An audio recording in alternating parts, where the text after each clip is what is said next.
Dominic Wentworth-Linton, and I'm from Project Discovery.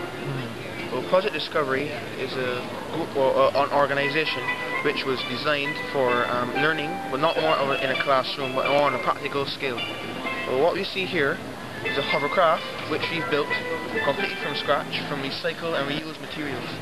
For example, the two engines here were materials, were former industrial material engines donated by Royal Westmoreland.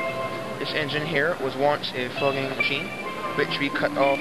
We built a propeller and attached it to the bottom. And this engine here was once a power washer engine, which we took the pump off and we made our own propeller to suit.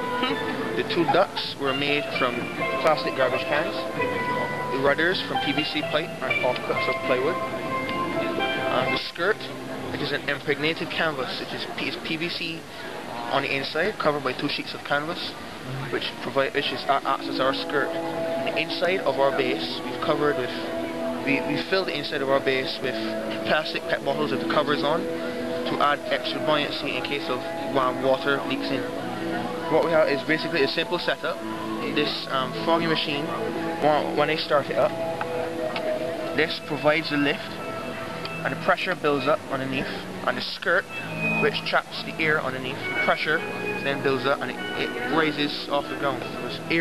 Pressure is applied equally in all directions, so the force being applied down is equal to the force being pushed up. So very simple setup. And this engine here, once started up, this will act as our propulsion.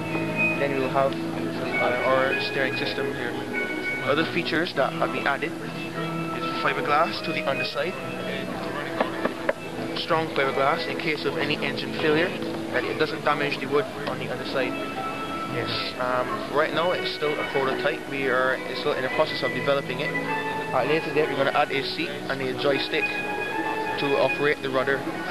Our plans for this hovercraft in the future are doing tours in Graham Hall Swamp, since it's an amphibious vehicle.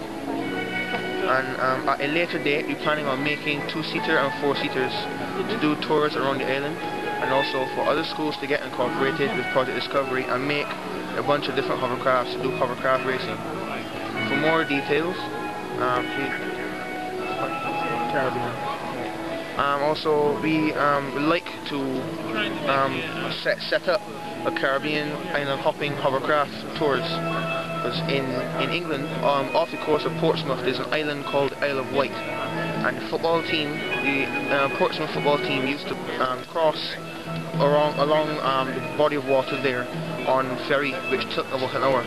And one guy that managed the team, he built a hovercraft especially for the team, and that cut down the time by 45 minutes.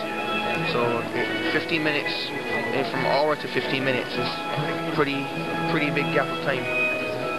For any more details, please contact Mr. Tyrone King or visit Project Discovery or Project_Discovery at yahoo.com for any queries.